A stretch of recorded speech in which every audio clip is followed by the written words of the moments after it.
আমি যাত্রী নিয়ে সিজারে রুগীলে দিছি, আমার গাড়ির মধ্যে সিজারে বাচ্চা হয়ে গেছে ভাঙ্গার কারণে।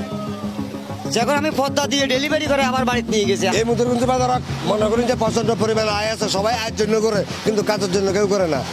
কেউ নিয়ে মাথা কামা না, শুধু মাল কামা। এই সবাই আয় বক্তব্য দিয়ে চলে যায় কি যাত্রাটা যাতে শেষ, ইয়ার পর আর কামলা না।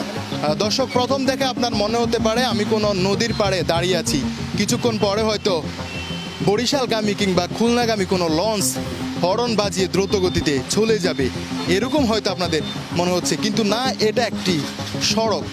এই সড়কে প্রতিনিয়ত কয়েক হাজার গাড়ি চলাচল করে এবং কয়েক লক্ষ কোটি টাকার মালামাল এই সড়ক দিয়ে পারাপার হচ্ছে।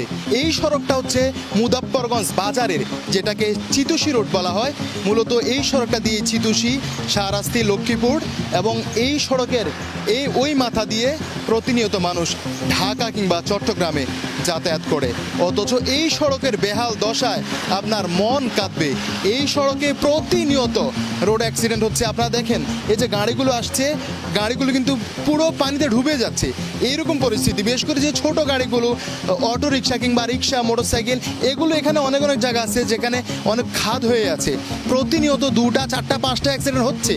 অথচ বছরের পর বছর একটু বৃষ্টি হলে জনগণের এই ভোগান্তি, এই পরিস্থিতিতে কিন্তু দিনের পর দিন, মাসের পর মাস, বছরের পর বছর হাজার হাজার মানুষ, হাজার হাজার যান চলাচল করছে মুজাফফরগঞ্জ বাজারের এই চিতোষী রোডে।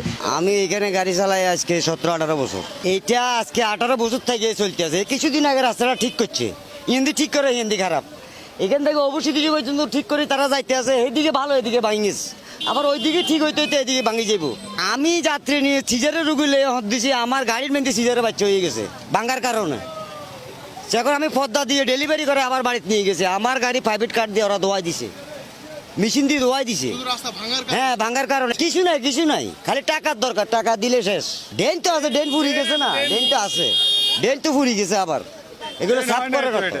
আমাদের একই কথা, যে রাস্তা যদি আপনার এই যে রাস্তাগুলো অনেক খারাপ, আর রাস্তার কাজগুলো করে না, আমরা গাড়ি রাখতে পারি না, জামজটের কারণে অনেক সময় দেখা গেছে অনেক কিছু হয়ে যায়, যে মারামারি হয়ে যায়, ইয়ে হয়ে যায়।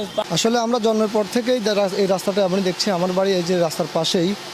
আমরা এই পর্যন্ত চাঁদপুরে, এই রোডটা সম্ভবত চাঁদপুর সড়ক ও জনপথ অধিদপ্তর আন্ডারে। আমরা লাকসাম ইউনো মহাদেবকে কিছুদিন আগেও বলছিলাম যে স্যার, এখানে একটা অ্যাক্সিডেন্ট হয়েছে, মারাত্মক একটা অ্যাক্সিডেন্ট, যেখানে একজন গর্ভধারিণী মা ছিল।